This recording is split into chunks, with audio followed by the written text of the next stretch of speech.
오늘 이 시편 19편의 말씀을 가지고 다윗의 절규라는 제목으로 하나님 말씀 함께 나눠보도록 하겠습니다. 여러분 혹시 이런 얘기 주변에서 들어보셨죠? 계시를 받았다. 하나님께 계시를 받았다, 이런 이야기를 많이 들어보실 법도 한데요. 그런데 이 하나님의 말씀, 하나님께서 말씀하시는 계시라고 하는 것을 잘못 이해하고 있기 때문에 이런 잘못된 표현을 해요. 하나님께 계시를 받았다라고 하는 표현은요, 사실상 좀 위험한 표현입니다. 왜냐하면은 계시라고 하는 것은 하나님께서 자기 자신을 드러내시는 걸 가지고 계시라고 해요. 다시요, 하나님께서 자기 자신을 드러내시는 걸 계시라고 얘기해요. 하나님께서 그렇다면 왜 자기 자신을 드러내실까요? 왜냐하면은 사람들이 죄인이기 때문이에요. 여러분, 죄인이라고 하는 것은 어떤 특성이 있냐면은 하나님과 단절돼 있어요. 하나님과 단절돼 있다라고 하는 건 무슨 말이냐? 하나님을 알 수도 없고 심지어 하나님을 알고자도 할 수 없는 거예요. 하나님을 알려고도 하지 않아요. 죄인은 하나님을 알 수도 없어요. 그렇다면 사람은 어떻게 해야 될까요? 하나님을 영영 모르고 살아가야 될까요? 맞아요. 하나님을 영영이 모르고 살아갈 수밖에 없는 게 죄인이에요. 그런데 하나님께서는 사람들이 하나님을 모르고 살아가면 안 되니까 하나님께서는 스스로 자기 자신을 드러내세요. 그걸 계시라고 하는 거예요. 그렇기 때문에 하나님께 계시를 받았다라고 하는 사람들이 있다면요, 여러분 조심하셔야 돼요. 계시는 그렇게 사용되는 단어가 아니에요. 다시 돌아와서 하나님은 어떻게 자기 자신을 계시하시는가? 두 가지 방법이 있는데요. 첫 번째는 자연을 통해 하시는 계시예요. 이걸 자연 계시라고 합니다. 그렇다면 자연 계시가 도대체 무엇이냐? 여러분 즐겨 부르는 찬양 있으시죠? 주 하나님 지으신 모든 세계 내 마음 속에 그리워 볼 때 하늘의 별 울려 퍼지는 뇌성 주님의 권능 우주에 찾네. 숲속이나 험한 산 골짜기에서 지저귀는 저 새소리들과 고요하게 울려 죄송해요, 가사가 틀렸네요. 흐르는 시냇물은 주님의 솜씨 노래하도다. 맞아요. 자연은요, 하나님을 드러내고 있어요. 하나님께서는 자연을 통해서 내가 여기 있다, 내가 이것들을 만들었다, 나는 창조주 하나님이야 라고 드러내셔요. 이것을 가리켜 자연계시라고 합니다. 오늘 본문 시편 19편 1절부터 6절까지는 다윗이 이 자연계시를 가지고 노래하는 이야기입니다. 한번 이 이야기를 살펴보도록 할게요. 1절에서 이렇게 이야기를 시작하고 있습니다. 하늘이 하나님의 영광을 선포하고 궁창이 그의 손으로 하신 일을 나타내는도다. 하늘이나 궁창이나 같은 단어예요. 하늘이 무엇을 한다고요? 하나님의 영광을 선포하고 궁창이 그의 손으로 하신 일을 나타내는도다. 여러분, 하늘 하면 떠오르는 이미지가 무엇인가요? 높다, 넓다, 손에 닿지 않는다. 이게 하늘이 가지고 있는 특징이에요. 그렇기 때문에 사람들은 이 하늘이라고 하면 무언가 신성하게 여겼어요. 하늘 하면은 무언가 위대하게 여겼어요. 그래서 동서고금을 막론하고 위대하고 대단한 존재를 하늘에 빗대어서 하늘 같다라고 이렇게 표현을 하죠. 그런데 그 위대하고 대단하고 신성해 보이는 하늘이 하는 일이 무엇이에요? 하나님의 영광을 선포하고 하나님이 하시는 일을 나타내는 거예요. 사람들이 보기에는 신성하고 대단한 하늘이라도 그 하늘이 진짜 하고 있는 일이 무엇이냐? 하나님을 드러내고 있다는 거예요. 하나님을 계시하고 있다는 거예요. 2절에는 이렇게 이야기하고 있습니다. 날은 날에게 말하고 밤은 밤에게 지식을 전하니. 낮은 그 스스로에게 끊임없이 이야기하고 있고요, 밤은 끊임없이 그 스스로에게 가르치고 있어요. 무엇을 말하고 무엇을 가르치겠습니까? 앞서 하늘이 했던 것과 동일한 거예요. 하나님이 여기 계시다. 하나님이 하신 일은 위대하시다. 그러니 하나님도 위대하시다. 낮에도 밤에도 쉬지 않고 끊임없이 하나님을 드러내고 있습니다. 항상 어디서나 하나님을 드러내고 선포하고 찬양하고 있어요. 그리고 이어서 3절 이렇게 이야기합니다. 언어도 없고 말씀도 없으며 들리는 소리도 없으나 그의 소리가 온 땅에 통하고 그의 말씀이 세상 끝까지 이르도다. 하늘이든 낮이든 밤이든 그들이 하나님을 드러내고 선포하고 하나님을 계시하는 방법이 무엇이냐? 언어도 아니고 말도 아니고 소리도 아니라는 거예요. 자연은 굳이 하나님이 계시다고 이야기하고 있지 않아요. 자연은 굳이 하나님이 우리를 만드셨다고 소리를 내지 않아요.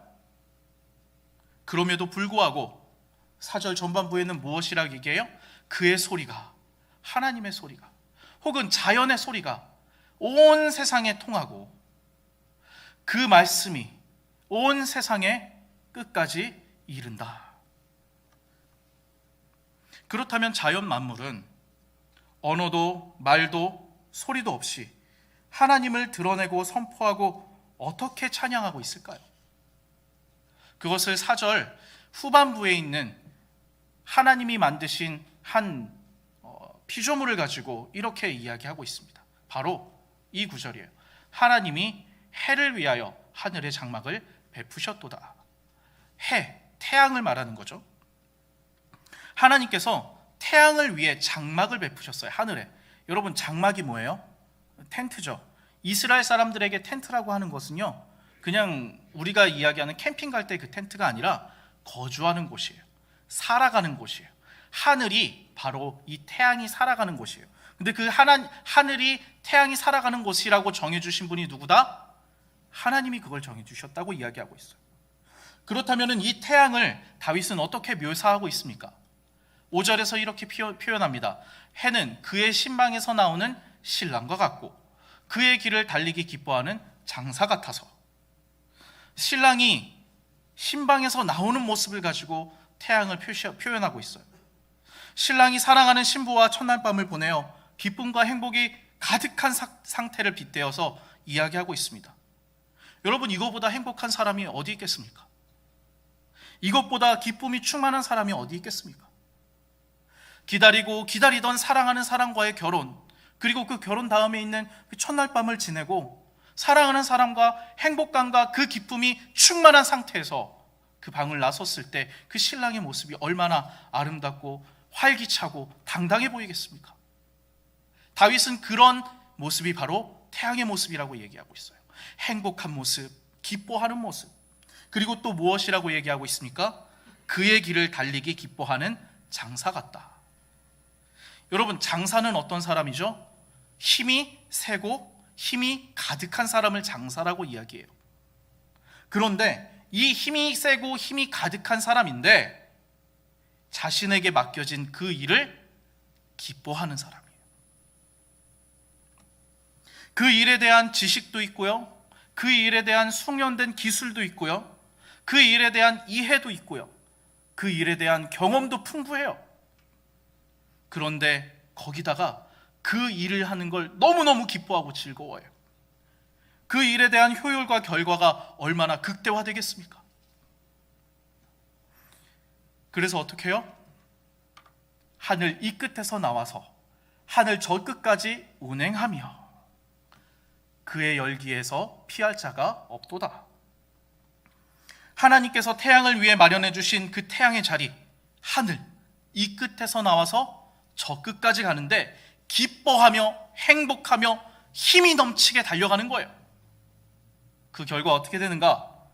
이 태양의 열기에서 피할 사람이 없다고 얘기하고 있어요.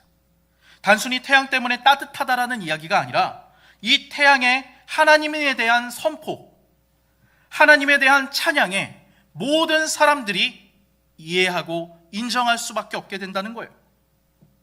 여러분, 태양이라고 하는 이 천체는요, 고대로부터 신으로서 우상시화됐던 그런 천체예요.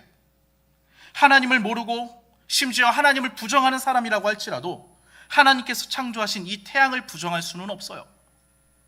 오히려 하나님을 부정한 사람이라고 할지라도 이 태양의 놀라움과 신비로움과 대단함과 위대함을 인정할 수밖에 없고, 그것을 인정함으로 태양을 창조하신 하나님을 찬양하는 꼴이 되어져 버린다는 거예요. 그의 열기에서 피할 자가 아무도 없어요.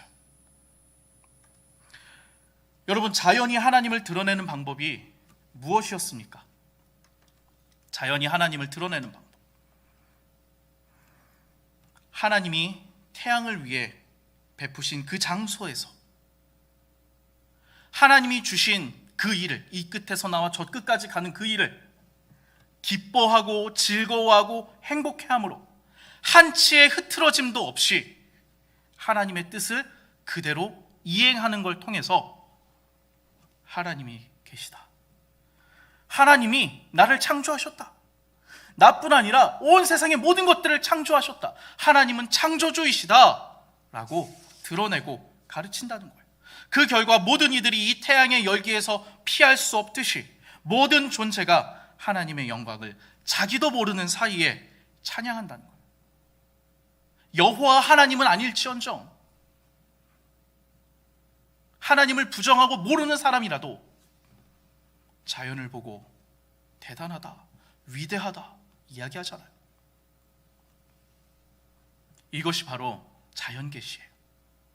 하나님께서는 자연 만물을 통해 자기 자신을 드러내세요. 그리고 이 자연 계시와 또 다른 계시가 하나 있는데, 그것이 무엇이냐면은 특별 계시예요.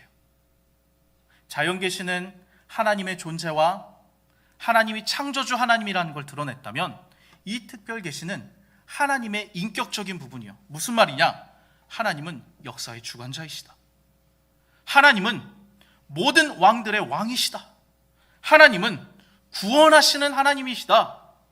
이걸 드러내는 게 바로 특별 계시예요. 그러면 그 특별 계시는 뭘까요? 이렇게 기도하다가 번쩍이는 그런 마음이나 생각들일까요? 그게 아니라 여러분 앞에 놓여져 있는 그거요, 그거. 성경이요, 성경. 이게 바로 특별 계시입니다. 하나님의 말씀이 바로 특별 계시예요. 오늘 본문 7절부터 11절까지는 이 특별 계시에 대한 다윗의 노래예요. 오늘 7절부터 9절까지 말씀을 제가 읽어드릴게요. 여호와의 율법은 완전하여 영혼을 소성시키시며 여호와의 증거는 확실하여 우둔한 자를 지혜롭게 하며 여호와의 교훈은 정직하여 마음을 기쁘게 하고 여호와의 계명은 순결하여 눈을 밝게 하시도다. 여호와를 경외하는 도는 정결하여 영원까지 이르고 여호와의 법도 진실하여 다 의로우니. 여호와의 율법, 여호와의 증거, 여호와의 교훈, 계명, 경외하는 도, 여호와의 법, 다 하나님의 말씀을 다르게 표현한 것뿐이에요. 하나님의 말씀이 무엇을 합니까? 영혼을, 7절 말씀을 보면 뭐라고 되어 있죠? 영혼을 소성시키시며 영혼에게 생기를 복두어 주시는 거예요. 우둔하고 어리석은 자에게 지혜를 주시는 거예요. 하나님의 말씀은 마음을 기쁘게 해요. 진정한 기쁨이 무엇인지 알게 해요. 하나님의 말씀은 눈을 밝게 해요. 그래서 무엇이 옳고 그른지를 알 수 있게 되는 거예요. 그 다음부터 하나님의 말씀은 영원하고 하나님의 말씀은 진실해서 다 의로워요. 그렇기 때문에 영혼을 소성시키고 지혜롭게 하고 진정한 기쁨을 주고 세상을 바르게 볼 수 있는 눈을 가져다 주니 이 말씀은 영원하고 의로울 수밖에 없는 거죠. 그리고 10절과 11절에서 이 말씀에 대해 다윗은 이렇게 결론을 내리고 있습니다. 금 곧 많은 순금보다 더 사모할 것이며 꿀과 송이꿀보다 더 달도다. 하나님의 말씀을 어떻게 해야 된다고요? 금보다 사모해야 된다고요. 여러분, 금이라고 하는 게 얼마나 가치 있는 거예요. 현대에만 가치 있는 게 아니잖아요. 옛날부터 가치 있었고, 금이라고 하는 그 광물은, 보석은 너무너무 가치가 있는데 그 금보다 더 사모할 만한 가치가 있다고 얘기하고 있고, 꿀과 송이꿀보다 더 달다고 얘기하고 있어요. 그 꿀보다 더 달게 여겨야 한다고 이야기하는 거예요. 그래서 11절에 뭐라고 얘기하고 있어요? 이 말씀이 어떻다? 주의 종이 이것으로 경고를 받고 이것을 지킴으로 상이 크니이다. 하나님의 말씀은, 하나님의 율법은, 계명은, 교훈은 그저 알고 지켜야 하는 것으로 끝나는 것이 아니라는 거예요. 하나님은 이 말씀을 통해서 사람들에게 권면하세요. 하나님은 이 말씀을 지킬 때에 푸짐한 상이 있을 거라고 약속해 주셔요. 그래서 오늘 다윗이 그걸 아는 거예요. 하나님의 말씀이, 율법이, 계명이, 하나님의 법이, 하나님을 경외하는 그 도가 나로 하여금 잘못된 길로 가지 않게 하고, 그냥 잘못된 길로 가지 않는 것이 아니라 그 말씀대로 살아가서 하나님이 원하시는, 바라시는, 뜻하시는 바른 길로 나아갈 때에 하나님이 나에게 상을 주신다. 그냥 상이 아니라 크다는 거예요.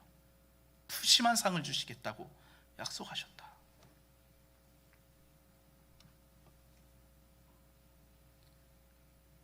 사실 여기까지만 하면 오늘 시편 19편은, 이 19편의 노래는 완벽해요.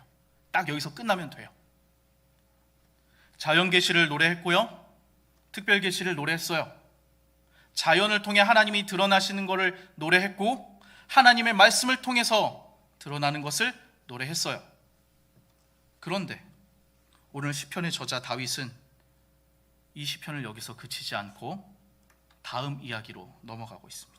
그것이 바로 오늘 이어지는 12절부터 14절까지 말씀이에요. 다윗은 자연 계시를 통해서 하나님이 드러나시는 걸 보고, 특별 계시를 통해 하나님의 말씀을 지켰을 때 어떤 일이 벌어지는지에 대해서 확인하고 무엇을 하는가? 자기 자신을 돌아봅니다. 특별 계시, 하나님의 말씀으로 자기 자신을 보기 시작해요. 우리 12절 말씀 다 같이 읽어볼게요. 시작. 나를 숨은 허물에서 벗어나게. 세상에 자기 자신이 어떤 죄를 지었는지 하나하나 헤아릴 수 있는 사람이 있을까요? 아니, 그게 죄인지 아닌지조차도 모르고 그것을 온전히 깨달아서 내가 이런 죄를 졌구나, 저런 죄를 졌구나 아는 사람도 없을 거예요. 그렇기 때문에 우리도 인지하지 못하는 숨은 죄와 숨은 허물이 가득합니다. 그러나 몰랐다고, 헤아리지 못한다고 해서, 깨닫지 못한다고 해서 그것이 죄가 아닐까요? 아니에요. 죄는 죄예요. 그러니 하나님께 다윗은 이야기하는 거예요. 앞서서는 노래를 했어요. 찬양을 했어요. 그런데 갑자기 이야기는 기도로 바뀌고 있는 거예요. 벗어나게 하소서. 이것으로부터 나를 벗어나게 해달라는 거예요. 13절에서는 이어서 이렇게 이야기하고 있습니다. 또 주의 종에게 고의로 죄를 짓지 말게 하사 그 죄가 나를 주장하지 못하게 하소서. 그리하면 내가 정직하여 큰 죄가에서 벗어나겠나이다. 그렇다면 우리가 몰라서, 깨닫지 못해서 죄를 지었나요? 아니라는 거예요. 그것이 죄이고 옳지 못함을 알고 하나님이 원하시지 않는다라는 걸 알고 하나님의 말씀이, 계명이, 율법이 하지 말라는 걸 알매도 불구하고 우리는 고의로 죄를 짓고 있다는 거예요. 나를 돌아보니, 다윗이 자기 자신을 돌아보니 자기가 그런 존재라는 거예요. 내가 내 죄를 짓는 것을 넘어서 어떻게 이야기해요? 죄가 나를 주장하고 있다, 죄가 나를 지배하고 있다라고 이야기하고 있어요. 그냥 내가 죄를 짓는다, 고의로 죄를 지었다라고 얘기하는 것이 아니라 죄가 나를 주장하고 지배하고 있다. 내가 모든 숨쉬는 모든 순간이 죄덩어리다. 부디 이 죄의 지배에서 나를 벗어나게 해달라고 간청하는 거예요. 자연 만물과 자기 자신을 비교하고 있는 거예요. 자연 만물은 하나님이 정해주신 곳에서 하나님이 주신 일을, 하나님의 뜻을 온전히 이루어 나가므로 하나님의 영광을 드러내고 하나님을 선포하고 하나님을 찬양하는데, 심지어 하나님을 부정하고 하나님을 인정하지 않는 자들에게까지 나아가 하나님이 여기 계시다, 하나님은 우리를 창조하셨다, 너희가 부정하는 그 하나님이 여기 있다고 이야기하는데, 나는 하나님의 형상으로 창조된 나는, 하나님과 인격적인 교제를 하고 있는 나는 하나님이 정해주신 곳에서 하나님의 일을, 하나님의 뜻을 온전히 지켜나가고 있는가? 자연은 하나님이 부여하신 법칙을 지키고 끝나지만 사람에게는 그것을 지킴으로 말도 안 되는 푸짐한 상을 주시겠다고 약속하셨는데, 알고 있는데 상은커녕 끊임없는 그 경고가 내 삶을 에워싸고 있는 것이 현실이라는 거예요.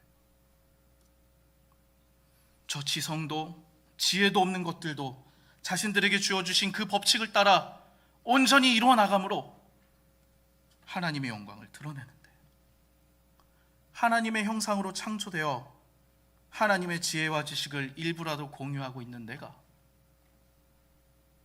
그리고 나에게 주어주신 그 말씀이, 그 율법과 교훈과 계명을 따르고 있냐는 거예요. 저 지혜도 지식도 없는 것들도 하나님의 영광을 드러내는데, 나는 하나님의 영광을 드러내고 있는가? 이 말씀을 말로만 금보다 귀하다, 이 말씀을 송이꿀보다 달다, 말로만 얘기하고 있는 것은 아닌가? 알 생각도 없고 지킬 의지도 없는 게 내가 아닌가? 내가 하나님의 영광을 가리고 있구나.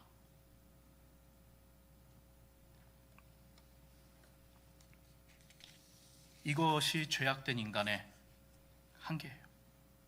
머리로는 알고 있어요.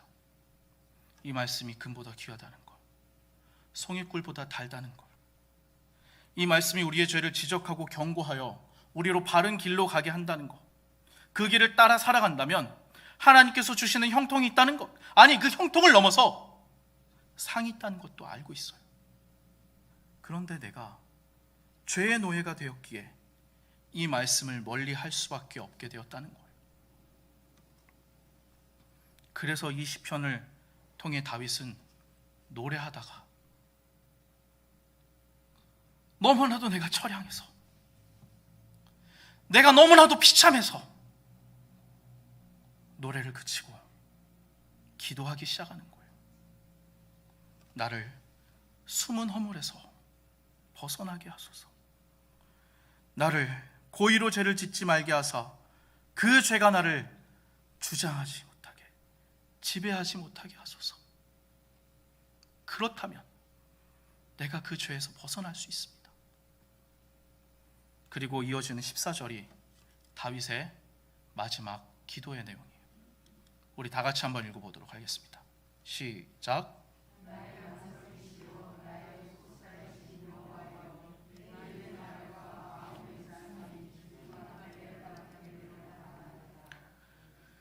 여기서 말하는 하나님 앞에 연락되기 바라는 다윗의 입의 말과 마음의 묵상이 무엇일까요? 다윗의 삶의 어떠한 소망일까요? 이 나라가 강해지길 원한다는 얘기일까요? 아니면 내 자식 솔로몬이 위대한 바른 왕이 되게 해달라는 얘기일까요? 아니죠. 이 말씀을 보면은 다윗이 말하는 내 입의 말과 내 마음의 묵상이라고 하는 것은 이 앞에 있는 12절과 13절의 이야기예요. 나를 숨은 허물에서 벗어나게 하소서. 고의로 죄를 짓지 말게 하사 그 죄가 나를 지배하지 못하게 하소서. 그런데 여러분, 이 구절을 보면은요, 이 구절을 히브리 원어로 보면은 순서가 뒤바뀌어 있어요. 이렇게 돼 있어요. 원래 순서로 되면 이렇게 돼 있는 거예요. 내 입의 말과 마음의 묵상이 주님 앞에 연락되기를 원하나이다. 나의 반석이시요 나의 구속자이신 여호와여. 무슨 말이냐? 강조점이 앞에 있는 게 아니라는 거예요. 내 입의 말과 나의 마음의 묵상이 주님 앞에 연락되기를 원하나이다. 여기에 강조점이 있다는 게 아니에요. 강조점은 어디 있다는 거예요? 나의 반석이시요 나의 구속자이신 여호와여. 우리는 이 마지막 구절을 신나고 즐거운 곡조의 찬양으로 부릅니다. 나의 입술의 모든 말과 나의 마음의 묵상이 주께 연락되기를 원하네. 그런데 다윗의 이 마음을 가지고 이 구절을 보면은 결코 즐거운 이야기가 아니에요. 한편으로는 자연을 바라보며 자연을 통한 하나님의 계시를, 하나님이 드러나시는 걸 볼 수 있어요. 그 자연 만물이 하나님을 드러내고 찬양하는 것을 바라봅니다. 또 다른 한편으로는 말씀을 통해 하나님의 계시를 바라봅니다. 그러나 그 속에서 발견할 수 있는 것, 자연과 같이 하나님을 드러내고 선포하고 찬양하는 그 모습이 아니라 자신의 죄인됨을, 소망 없음을, 그것밖에 보이지 않는다는 거예요. 그렇기 때문에 다윗은 기도하는 거예요. 노래하다가 갑자기 하나님께 부르짖으며 기도하는 거예요. 유일한 소망 되신 하나님께 나를 좀 도와달라고 이야기하는 거예요. 나로 하나님의 뜻, 하나님의 영광, 하나님을 찬양하는 삶을 살아갈 수 있도록 나를 새롭게 하시고 새 사람으로 빚어달라고 자신의 끝없는 부족함과 처절한 한계에 직면하고 가슴을 치며 답답해하며 아파하며 마음 깊숙한 곳으로부터 터져나오는 복받쳐 오르는 그 마음으로 절규하는 거예요. 나를 돌아보니 내게는 악한 밖에 없음을 깨닫습니다. 내게는 아무런 소망이 없습니다. 나를 제발 이 끔찍한 죄로부터, 이 끔찍한 비참함으로부터 구원해 주세요. 나의 이 입술의 말과 나의 이 마음의 묵상이 주님 제발 들어주세요. 나의 반석이시요 나의 구원자이신 여호와여. 하나님이 반석이시고 하나님이 구원자이시니 나로는 할 수 없는 이 일을 하나님만 하실 수 있으니 내가 아니라 하나님이 반석이시고 구원자이시니 나를 좀 도와달라 절규하고 있는 거예요.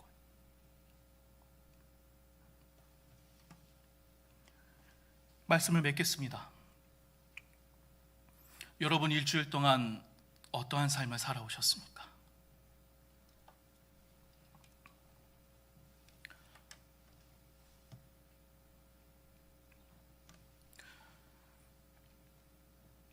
우리는 분명 숨은 죄가 우리를 둘러싸고 있었을 것입니다. 아니, 무엇이 하나님이 원하시고 뜻하신 바는지 알매도 불구하고 하나님이 이해하실 거죠. 제 상황이 이렇잖아요. 하나님 사랑의 하나님이신데 이까짓 거 덮어주실 수 있잖아요. 그런 말도 안 되는 그런 마음으로 하나님의 뜻과는 다르게 살아왔던 것이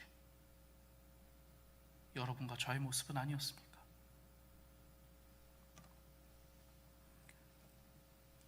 우리에게 필요한 것은 이 다윗의 절규와 같은 기도입니다.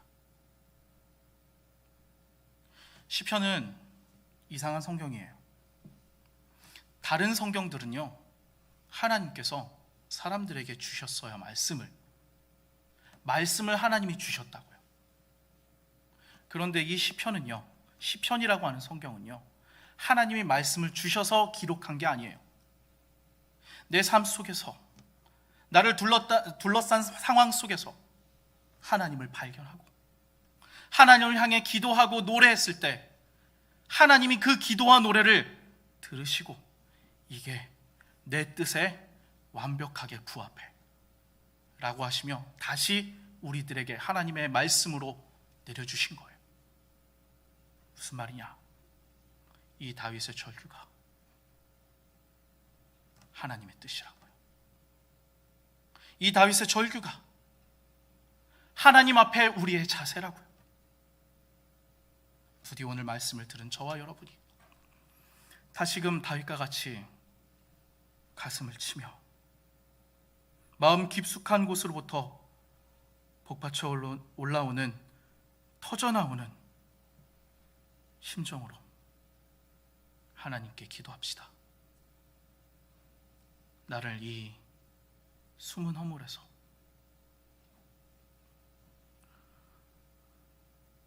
죄의 지배에서 건져주시옵소서. 나의 반석이시오 구원자이신 하나님밖에 없습니다. 그 마음을 가지고 우리 같이 이 찬양 불렀으면 좋겠습니다.